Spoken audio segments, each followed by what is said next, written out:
Zelos Podcast is sponsored by Kinetic IQ, where intelligence meets motion. Kinetic IQ brings a biomechanics lab into the palm of your hand, letting you measure movement anytime, anywhere, with just an iPad or an iPhone, and no wearables required.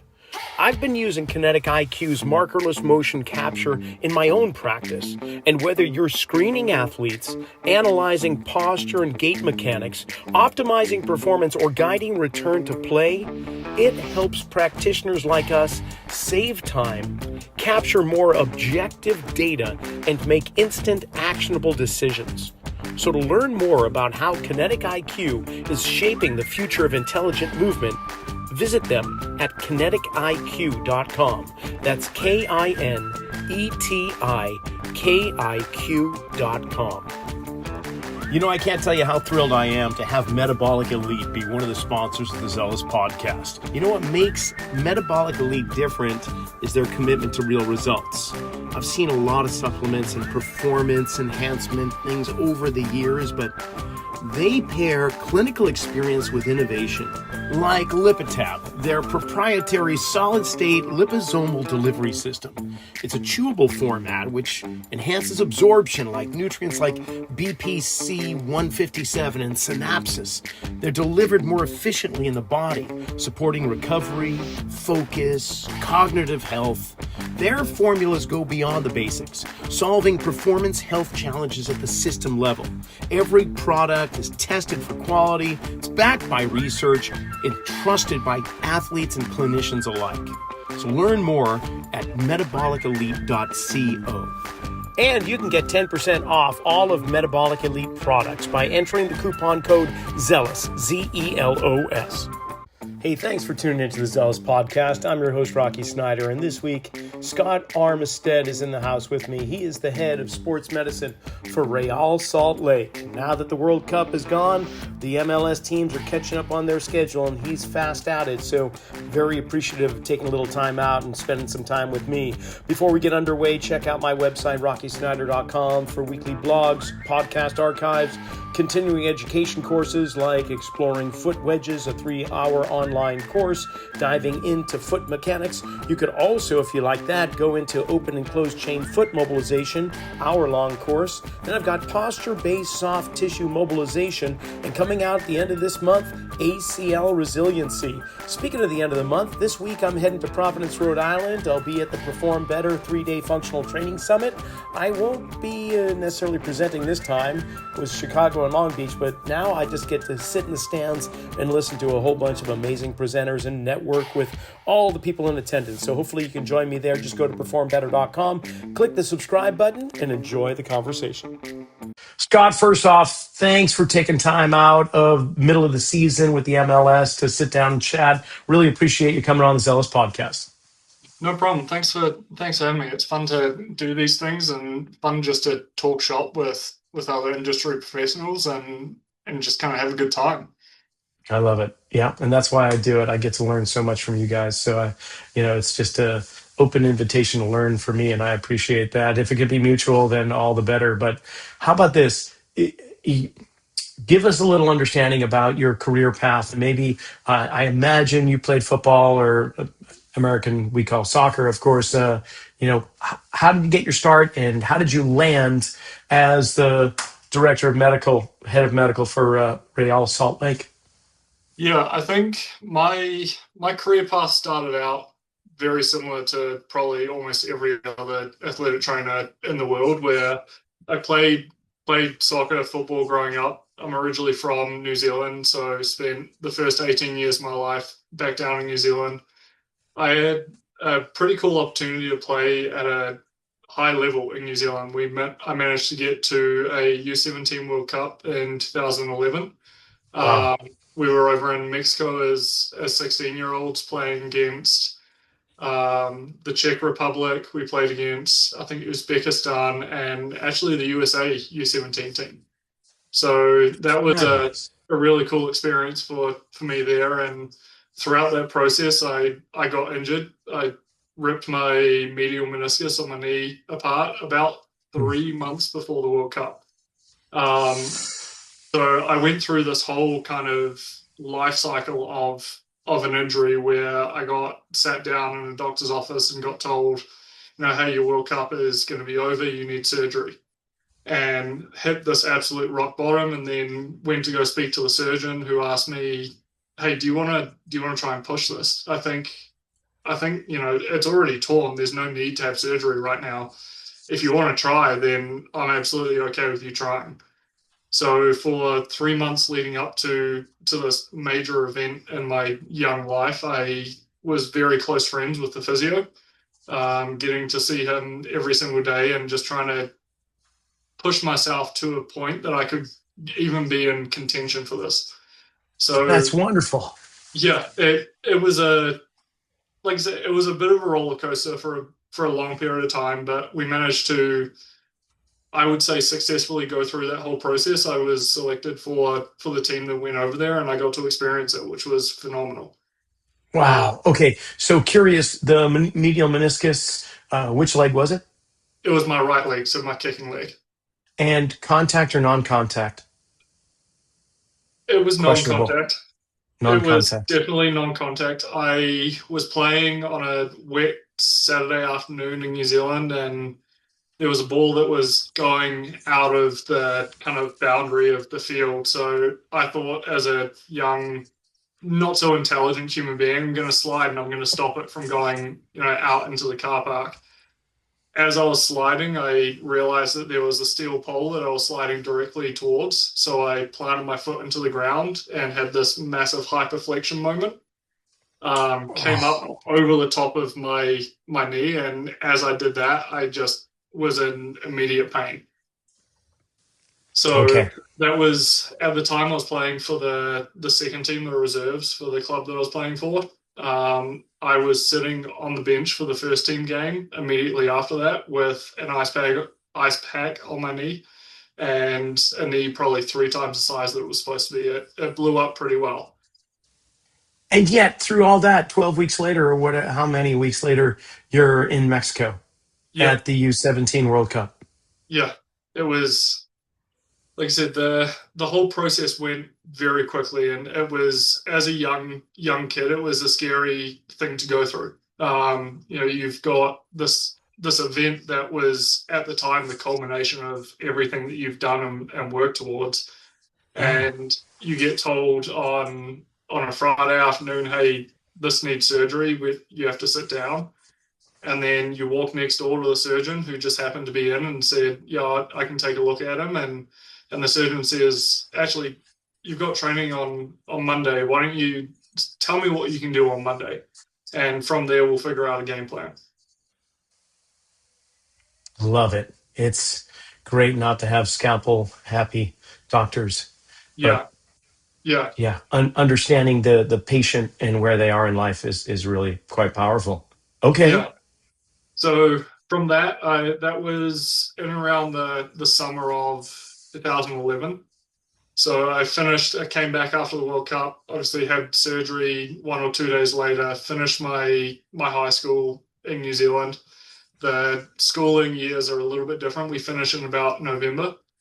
And right around that time, I had someone that said, hey, have you ever thought about going to America to go to university and play instead of going over to Europe or somewhere else? And I'll be honest, at the time, I had not thought about it, but it was for my parents especially, it was an enticing thought of why don't you see if you can get an education while you still play? About 6 weeks after that, the same guy came back up to me and said, "Hey, these are the schools that are offering you some scholarship money and the opportunity to play. All you kind of have to do is pick one." Um, the one that we ended up going with was the one that was offering me the most amount of scholarship money, and my parents said, "We like all these other schools, but we like this one even more." Of course. So that was how it kind of ended up being where it is. And as I got over there and did the research in and around the school, I realized that they had an athletic training program that was the closest to physiotherapy that I could find in the United States. So I jumped in kind of head first with that. And throughout my entire undergrad, it was full time soccer training, and then as soon as training finished, I'd jump over and do my clinical hours, and just bouncing between either the field, the training room, or the classroom. Fabulous. Okay. And then I imagine some internships along the way, and eventually you make your way to MLS. When did that happen? Yeah, after I graduated with my undergrad, I jumped down to Arizona, and I was down in Arizona working at the Barca Residency Academy. So I was Ah, yeah. there for about 3 years with them. And throughout that time, while I was working, I went back to Arizona State and got my master's degree in sports performance. So kind of bounced around there for a little bit, was in Arizona, spending time between Casa Grande and up in Phoenix for schooling. And right as I finished my master's, I wasn't actually looking to do athletic training at the professional soccer level. I was looking to try and become a sales rep for a medical device company. And I got Oh, a phone call from my former academy director that said, "Hey, there's a club down in Tucson that needs an athletic trainer right now. I've put your name forward." So I bounced from Casa Grande down to Tucson, which is 20 or 30 minutes away, and started my professional soccer experience at FC Tucson, who were in League One, which was fun. It was 2021, so right at the back end of COVID, getting to see all of the damage that COVID had caused to the industry, and all the testing parameters and protocols that we still had to have in place. And I was fortunate and unfortunate enough to only spend about three or 4 months there before I saw a job posting for FC Cincinnati. And one thing led to another, and by the end of 2021, I was up in Cincinnati working with their Major League Soccer team. fabulous. Okay. Biggest lessons learned at FC Cincinnati. A big one would be to understand where you're at and lean on the support and guidance of the people that have been there for a lot longer than you have. I Okay. That's great. How do you do a self assessment? I think through mistakes. I could count on all my fingers and all my toes and then some, and probably yours as well, how many mistakes I made while I was there. And I was fortunate enough to have a mentor there that understood that I was just starting my career and wasn't belittling at any means. He took every moment as a learning opportunity for me and helped guide me through that, instead of just hounding me that I've made a mistake with a professional soccer player and I need to be better. So that was a really cool and really interesting development that I had through 3 years. And it got to the point that by the time that I finished with Cincinnati, I was given the opportunity and given the guidance to run almost all of their on-field rehabs, which was really cool. I went from my very first rehab, very early days. I still remember to this day absolutely blowing a guy out for not re-injuring, but just what I was asking him to do was way more than what he needed to do and what was prescribed. And I thought I was doing really well because I was seeing these numbers on the iPad and seeing how well he was doing, and thinking that he's doing so well. And as it turned out, that one session, I think he did 3 times as much high speed running and about 2 times as much sprint distance in one session than he did in an entire game. So looking back at that, I think that's a really fun memory to have, not at the time, but just to see how far my own understanding and knowledge has come throughout this entire process. Wonderful. I love that. Yeah, it's through our mistakes that we learn the most.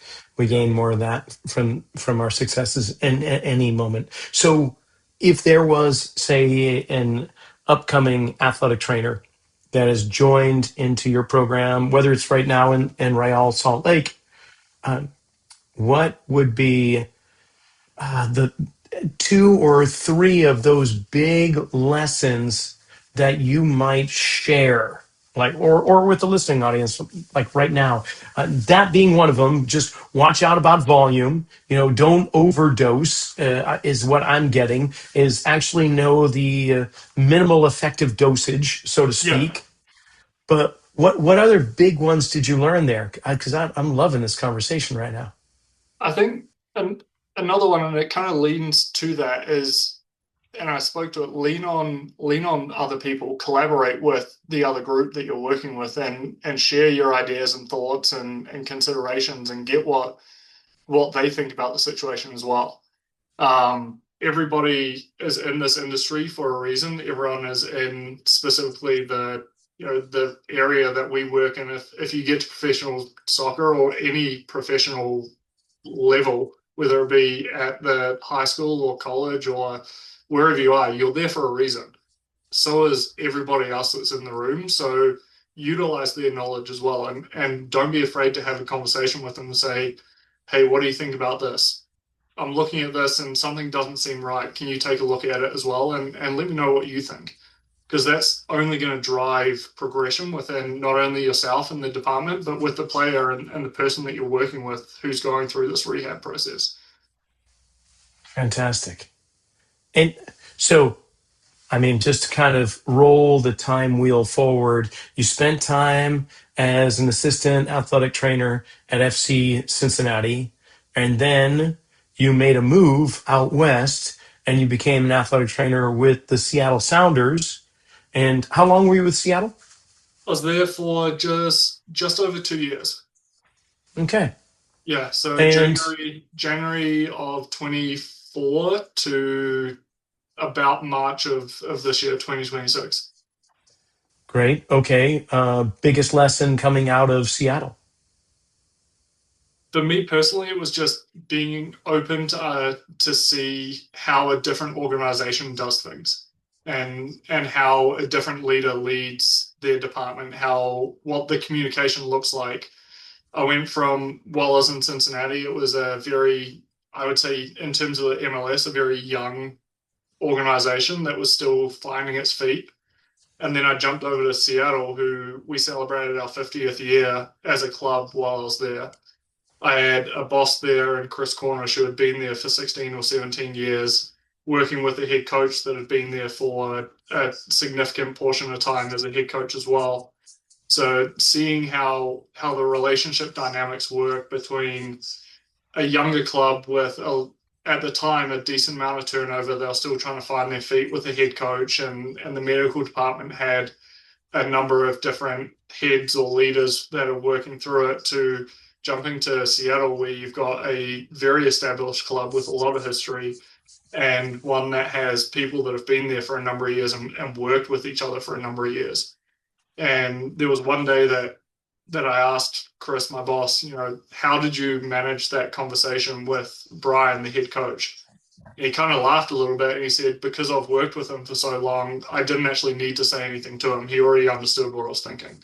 And he understood what my thought process was about the player that had gone down in training, and we didn't really think there was much there, but he didn't necessarily feel confident to do anything. So Chris, as a person, didn't even necessarily need to have this big conversation with the head coach. It was just looking at him, kind of giving him the eyes that he gives him in other scenarios of a similar kind of situation. And Brian understood and didn't need to say anything. Fabulous. And then at the beginning of this year, before just as the season was getting underway, you made a shift to Salt Lake with Real Salt Lake.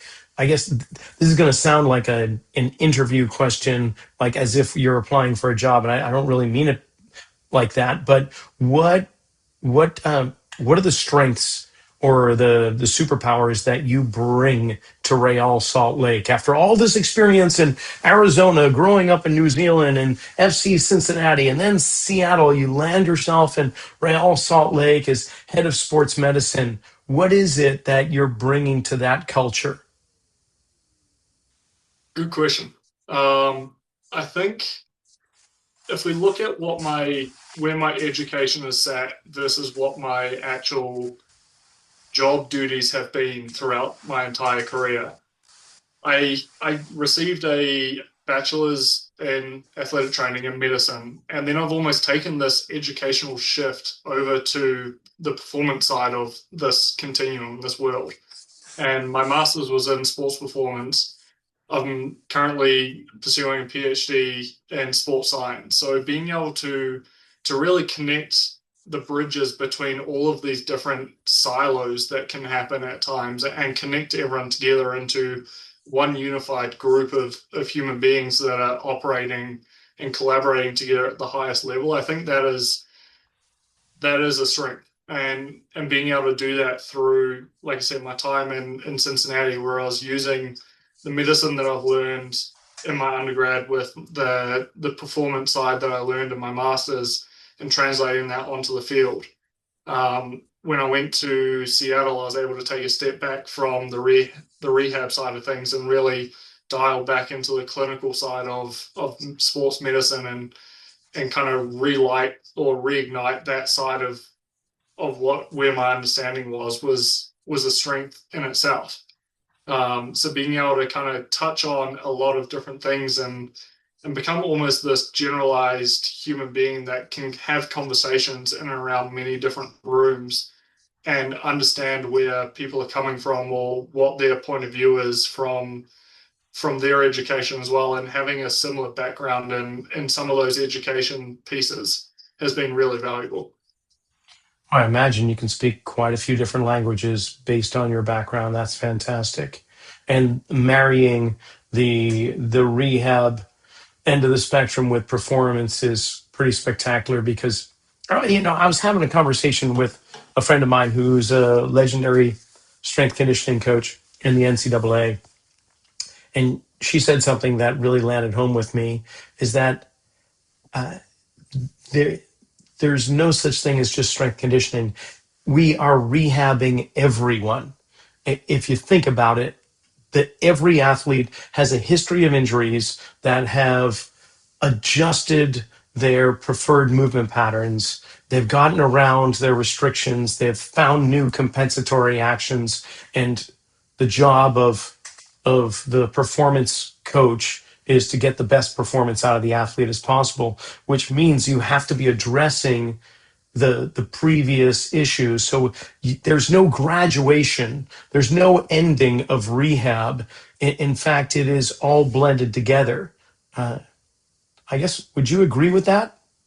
Yeah, I would. I think, especially with some of the, it's unfortunate, but even some of the younger players now are coming in with a injury history, and it's very well documented. The highest expectation of an injury is a past injury.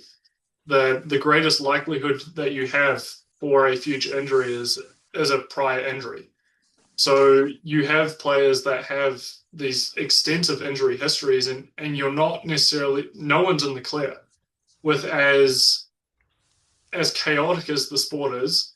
An injury could happen at any one moment. So our jobs aren't just to get them back onto the field once they do sustain an injury, as to try and prevent those injuries from happening based on what they have and how they move and where their deficits are sitting. So being able to marry the coach's eye with the performance side of what they're doing on the field and being able to hold those conversations with the stakeholders that are responsible for that, in terms of, okay, this player might be doing really well right now, but let's not forget about the human that is behind these numbers. And let's not forget about everything that they've gone through to get here. And especially in the first kind of few months, weeks after they do come back onto the field, it's really it's not a concerning time, but it is a time that you're sitting there kind of reflecting on your own process and how they've done in rehab, and trying to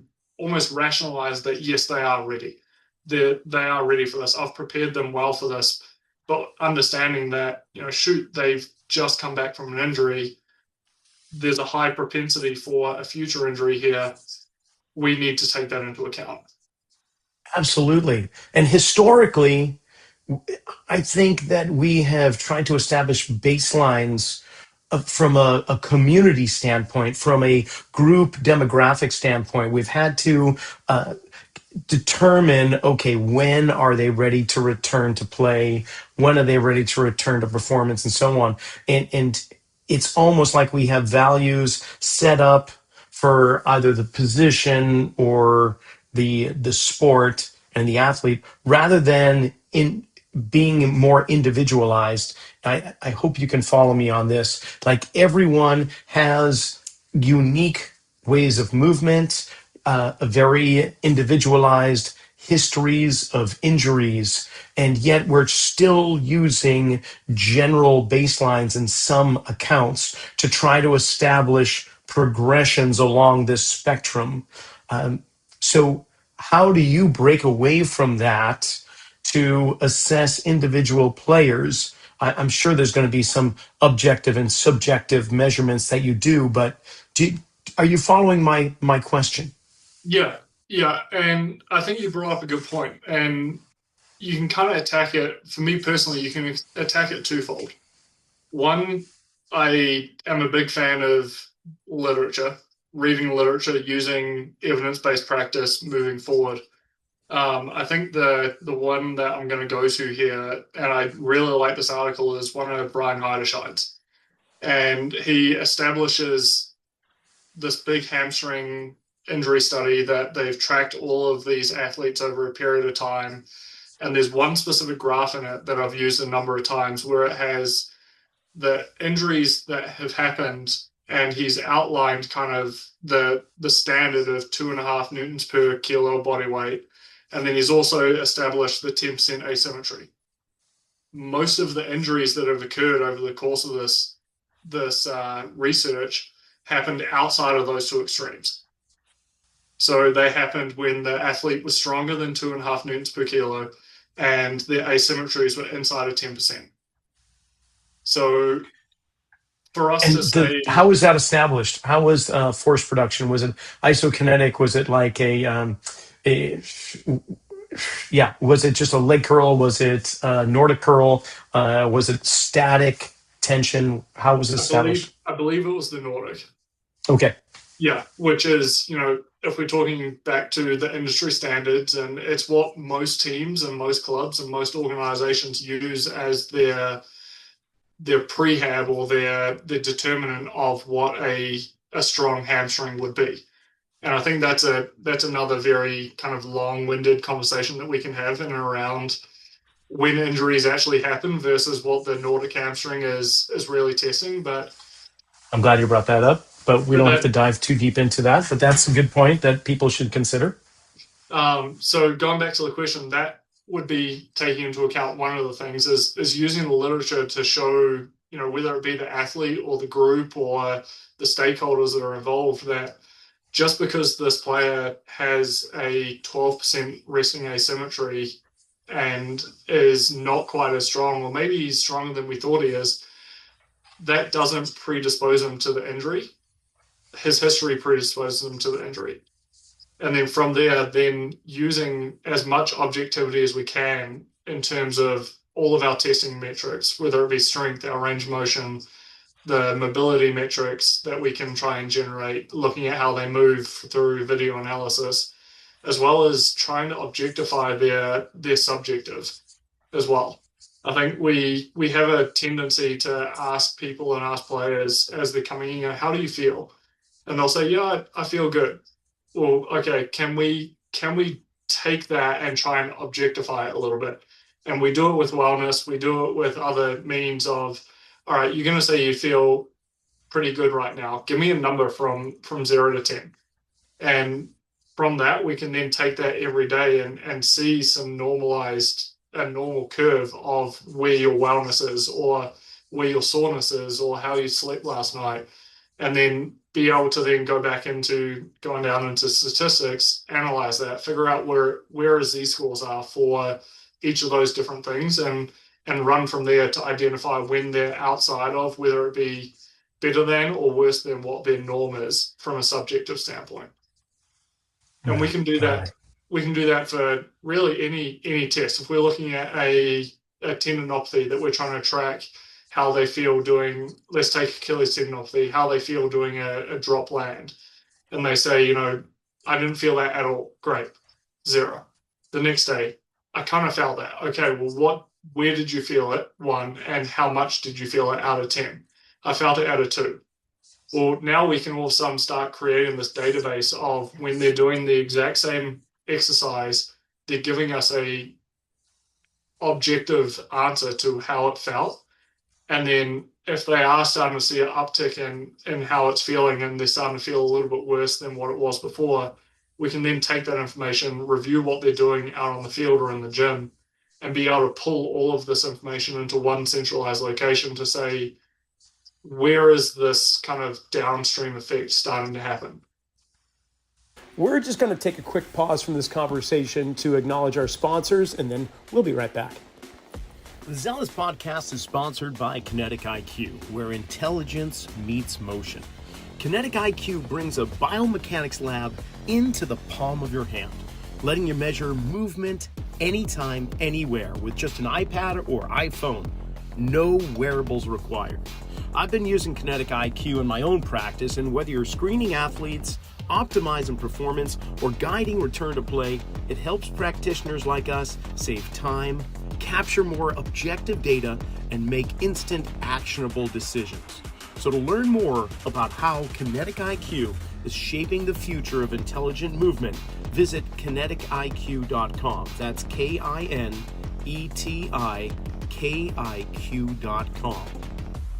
At the forefront of metabolic elite is Jim Lavelle, internationally recognized clinical pharmacist, a chief science officer at Lifetime, and the co-chair for the American Academy of Anti-Aging Medicine. He's got over 4 decades of experience and has guided Olympic athletes, professional teams, and leading health institutions. You know what makes Metabolic Elite different is their commitment to real results. Like LipidTab, their proprietary solid-state liposomal delivery system.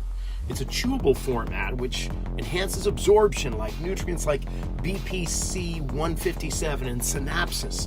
They're delivered more efficiently in the body, supporting recovery, focus, cognitive health. Their formulas go beyond the basics, solving performance health challenges at the system level. Every product is tested for quality, it's backed by research, it's trusted by athletes and clinicians alike. And you can get 10% off all of Metabolic Elite products by entering the coupon code ZELOS, ZELOS. We found while I was at Seattle, we were doing it a little bit, and we had mixed results. It was actually, ironically, the topic of my master's thesis was on the correlation between subjective wellness measures and objective GPS measures in academy and high school athletes. The conclusion and the statement that I made at the bottom of it was that we could not trust high school athletes to give us accurate subjective reports. And is that because they're trying to appease you? They want to have some type of positive feedback. They don't want to disappoint, or what do you surmise? I think it's a multitude of factors. You know, we have so many different individuals that are responsible for the performance and for playing, especially when you get into the professional level. So education is a big piece of it, that we're collecting this information not to hold you out of anything. If in fact we're collecting it to keep you in there. Because when I was going through this master's process, I found that a lot of the reason that we were getting maybe some not so truthful information was that the players were concerned that this information was going to go back to the coaches, and the coaches were going to say he shouldn't play this weekend. And that's absolutely not the case. We are, as a medical and performance staff, our jobs are not to say you shouldn't be playing. Our jobs are to ensure that you can play. And there's going to be times that pop up where something happens and we need to kind of put our feet in the ground and say it is not safe for them to play right now. But for the most part, you can play through a lot. You can play through, at times, low-grade injuries won't necessarily keep you out for a long period of time. Even a high-grade injury, you're going to be injured and you're going to go through this rehab process, but our goal is to get you back on the field as quickly as we can. And we want to. Okay, that's great. So what's the point in the rehab process when you know an athlete is truly ready? And not because like they've passed a test so much, but because you see something in the way they move or compete and respond that tells you they're back. Can you put your finger on that? I'm sure it's different from one player to the next, but like there must be some things that your coach's eye picks up. As a blanket statement, and Yes. this might catch some flack, but once the player is sick of seeing the individual that is completing their rehab, they are very close to being back. The time that they look at us and say, I really, I really am just done with doing rehab right now. Everything that I've done, I feel like I'm doing more than the team is right now. Then their mindset has had the shift where all of a sudden now we can start looking at or and back it up by everything we've done objectively. But that for me is kind of the trigger in my mind that hey, this guy's ready. He's starting to push back on doing rehab, and he's really pushing to get back into the team. And understanding the athletes is a big part of this as well, because you'll have some athletes that want to do it far too early and far too quick that for the safety of whatever injury they're having.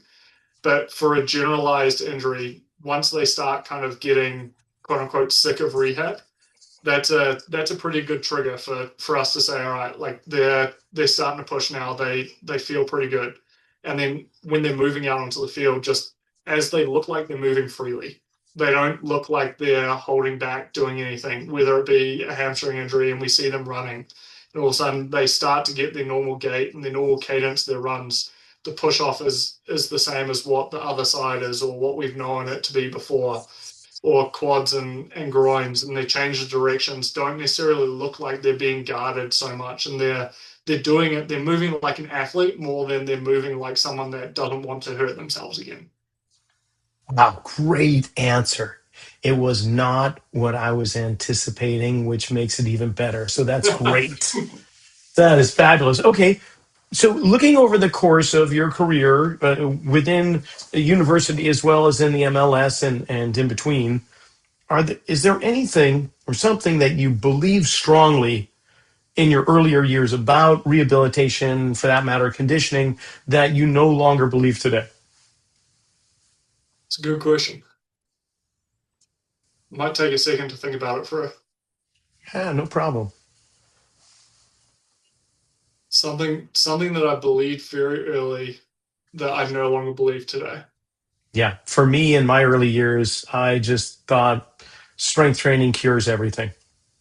Basically, just load the body for the most part, which I'm not a. I have a different belief now. But was there something that you just had to come at it in this direction, and now you've got numerous directions in which to approach the problem? Yeah, I think for me, just going through the rehab process, and as specifically in the gym and as we're starting to load them, that variety is far better than one or two or three exercises that we know is going to hit them. And being able, when I was early on, and it may just come with the experience and understanding that different exercises are going to stress the same tissues, but in a slightly different way. But I very in my early career would thought about four or five exercises, and I know that these exercises are going to be great for the quad or great for the hamstring or great for the adductor. And now, as I've progressed on, they need to be able to move like an athlete before they go onto the field, and they're required to move like an athlete. So when they're in the gym, they need to be able to do things that are maybe a little bit unconventional in order to stress the tissue in an unconventional way before we ask them to do it repeatedly out in the field. So just trying to, and I think social media can be great for some things and terrible for others. Seeing all of the crooked and cookie ways that some people are doing strength training, I think that to me is an extreme. But being able to use some of the principles of this variety within the gym and variety within what we're asking the players to do ultimately prepares them better than them just being really strong at a back squat or really strong with an RDL or having a great Nordic form. Like again, we're going to go back to the Nordics and how specific they are versus what we're actually asking them to do. Like I would rather you had a average Nordic, but you moved phenomenally, than you had a very strong Nordic and your mobility and flexibility at the hip was terrible. Well said. Yes. Okay. This is kind of a boomerang question, I guess, or one that's, I won't say non sequitur, but I'm going to talk to you about cleats and or boots, whatever you want to call them. Do you or your staff are you involved with fitting, like cleat fitting for your players? I would say for the most part, no, until there's a problem. Ah, There's such a, it's such a very niche part of what the players use, and each player will have a variety of boots or cleats that they use, and they throw them in the steamer to try and soften them up, and then they take them out and they finally feel like they're in the right position and they feel like they're great, and then that boot starts to break down and they've got to start this process all over again. I had a conversation with my wife about this, about how often do these players cycle through their boots and cycle through their cleats. And I would say on average, about every 4 to 6 weeks, they're putting a new pair of boots on their feet. wow. Well, Um, considering, okay, with your GPS, how many miles are they doing in that 4 to 6 weeks? Miles, I apologize. We're gonna go metric. Kilometers. Yep. So Okay. we would average anywhere from a low end would be 27 kilometers to a high end up to 40 kilometers a week. So you say That's total in the week? total in a week, yeah. So over the course of 4 weeks, they're looking at 160 kilometers, which is 10 miles of running inside of them. But Yeah. the material of the boot will break down pretty quickly. Interesting. Um, a lot of them, their feet end up being stuffed like sardines in these boots, and they're stressing out Yes. all the different stitches and otherwise, and then you'll catch one that a player gets stepped on and he goes to pull away and the boot completely rips, and then that one's done as well. So to go back to the actual question itself, I would say normally we're not involved until they're starting to have some plantar fascia issues, or they're starting to have, I had a player at Cincinnati that had a Hageland's deformity on the back of his heel. So I remember there was one day while we were there trying to figure out, okay, can we get him in a pair of leather boots that have a little bit more give? He liked this pair of leather ones. He didn't like this one. Okay, if we have this one, can we go up half a size and see if that helps? If it didn't help, we went up half a size. He didn't like how much his foot moved. So we went back down again. Can we cut a little hole in the back of the heel to try and relieve some of the pressure there? And we went, it felt like we were at Foot Locker. We were going into the back of the equipment room, grabbing another pair of boots, bringing them forward. You go out for a jog, see how that felt, come back in, give us feedback. And it's that sort of thing that we are more involved in, or a player, as I said, a player has some plantar fascia or some problems developing on the underside, or Achilles tendinopathy that's happening, and then it's less about the boot and more about how does their foot move within it. Do they have pes planus where we need to start kind of bring up an artificial arch and put something in the boot to give them a little bit more relief, or is his rear foot starting to invert or evert as he's walking, and is there a better boot or a better kind of wedge that we can put into the back of the heel to kind of solve that problem? Nice. Yeah, it's quite fascinating foot science and mechanics, Yeah, especially in a sport like soccer, where that is the prime driver, the primary contact, whether on the ground or with the ball. And we spend so much time conditioning the athlete above the ankles yeah, that it's just a kind of a curious state of affairs, I guess you'd say. How about this though? On the other end of the body, we have the head, and of course, there's concussion protocols. What do you think of today's concussion protocols and the rehab process? Do you feel like we're where we should be, or are we just still very I won't say immature, but we're very young in the field of neuroscience and the effect that concussions and subconcussive impacts have on an individual. What's your professional opinion of all that? I think personally, I think that we've made leaps and bounds since even I started in this profession. Excellent. I've not been in the profession for probably nearly as long as some of your other podcast guests have been in, but I do think that we have made leaps and bounds. I still think we have many leaps and many bounds to go. The fact that the majority of our concussion evaluation diagnosis right now is still very subjective in nature. And it's still very much asking someone, how do you feel? Is this causing any discomfort? Do you have any, headaches or otherwise? There are many times that, if either one of us got hit in the head right now, we're going to have a headache and it's going to be pretty sore where we got hit. That doesn't necessarily mean that we have a concussion, but some days it might. So being able to really differentiate where the symptoms are, and again, talking with one of our docs right before this about, you know, can we get to a point where we're using the salivary testing to determine some of the levels of different things that are happening within the brain? I would love to see that that's where it goes to. And we can definitively say, yes, there is a neurochemical imbalance within the brain right now. We can definitively say that this player has a concussion. In terms of the rehab side of it, I think right now, I think we're on the right track. It almost goes in this big kind of circular motion every 5, 10 years where, when I first started, it was you have a concussion, go into a dark room, don't look at your screen, don't do any exercise. Let us know when you feel better. And Yeah. as we've progressed on through my career so far, now it's okay, you have symptoms. Stimulate. Let's get you moving a little bit and see if that helps or hinders you. And starting to use the symptoms to guide our rehab instead of the symptoms to stop our rehab has been a really cool kind of development that I've seen. And I had a scenario last year with a player that had a concussion, and he was still reporting symptoms all the way up until we got him to do position specific work on the field. And he was, for the MLS, we have to report not only symptoms, but a subjective scoring out of 100 of how do you feel.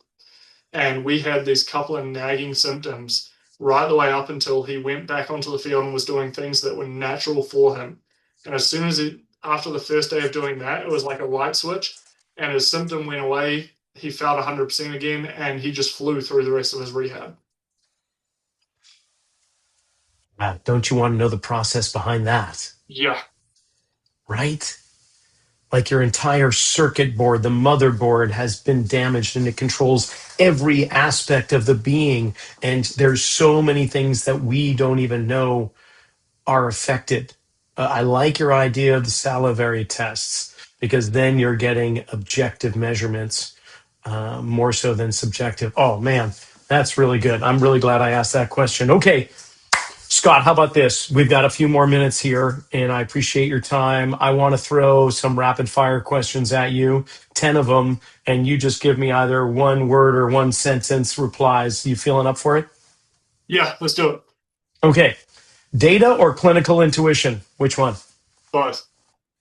Oh, that's the easy Combine, way. Okay. I see how you're going combine to the be. two of them. You need both of them to make the right decision. Okay. Strength or movement quality? Movement quality. Yeah, I knew that was going to be the answer. Of course, I agree. GPS or force plates? Which one do you like better? GPS. Most overrated rehab test. Nordic hamstring.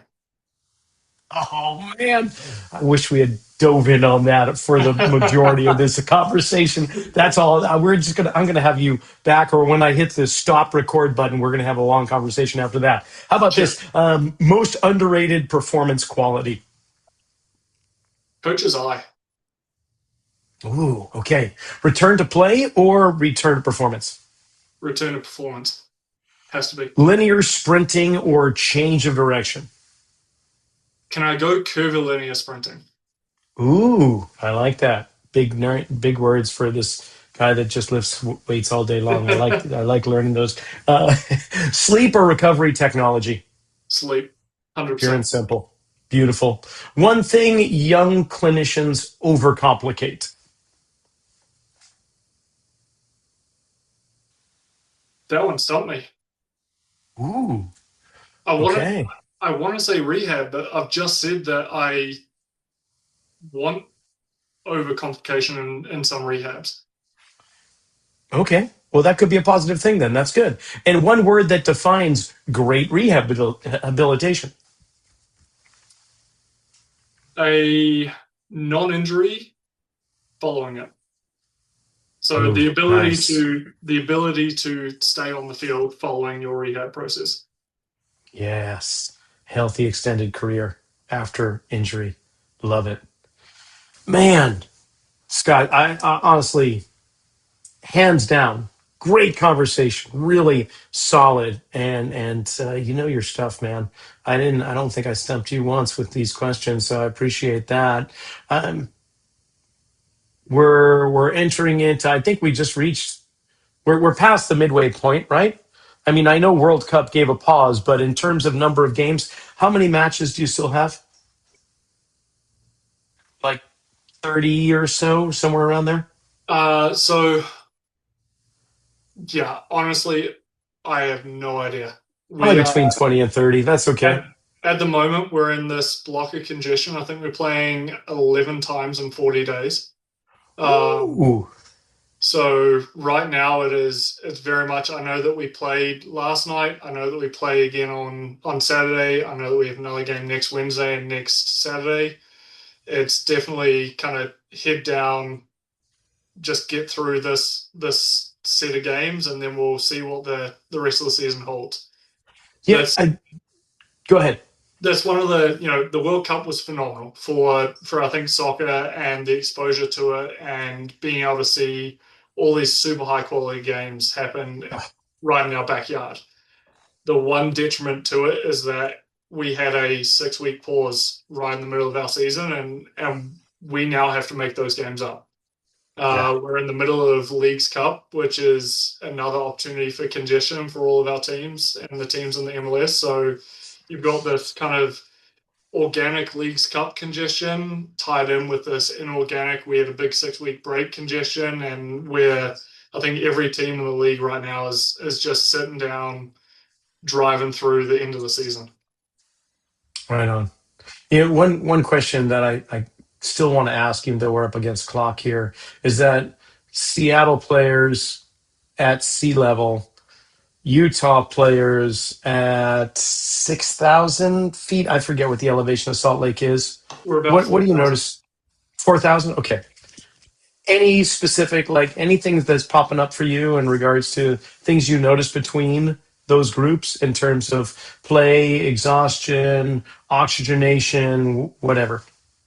Yeah, I think the biggest thing is when we return back in market again. So we've got all these players playing, living at 4,000 feet right now. We go out of market and we play, let's say in Seattle, we play there in September. That first one or two training back, when we get back in market, you can see they're not heavy trainings, but the response to the training is pretty high. And it's this like, we have this mini acclimatization period every time that we go out of market to to get used to being back at 4,000 feet again. Um, Wow.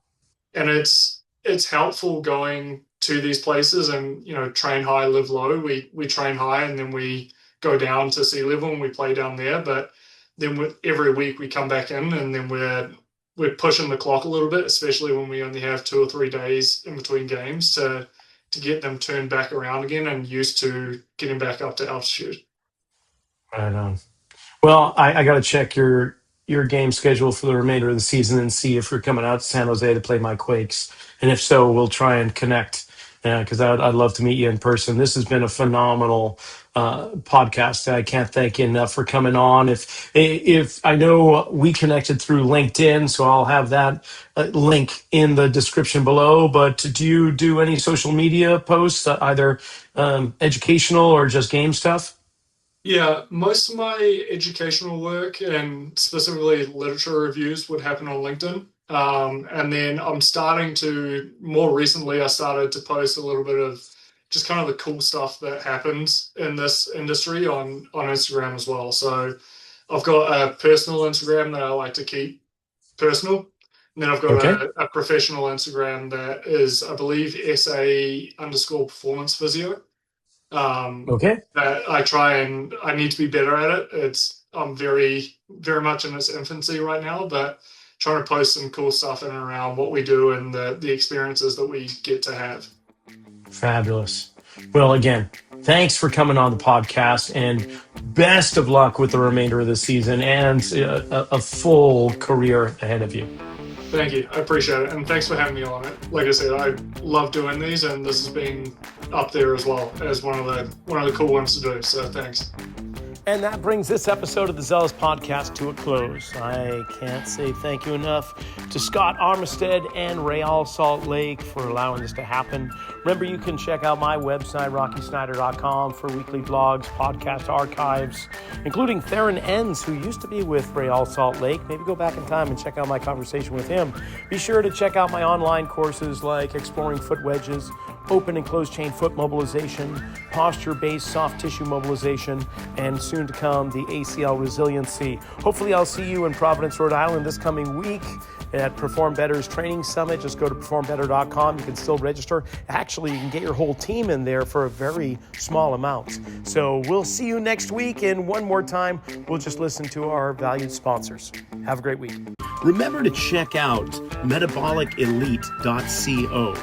Check out all the products they have on their website. Synapsin Pro is something I've been using to help stay focused without having to over-caffeinate myself.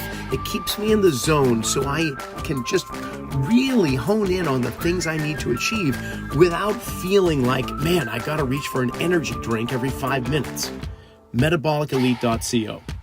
And don't forget, Kinetic IQ. They've got markerless motion capture for morons like me. I can use their product with my iPhone or my iPad. I can look at posture analysis, movement analysis of any exercise, gait analysis. It gives me everything I could possibly want when tracking people's movements. So, check out kineticiq.com.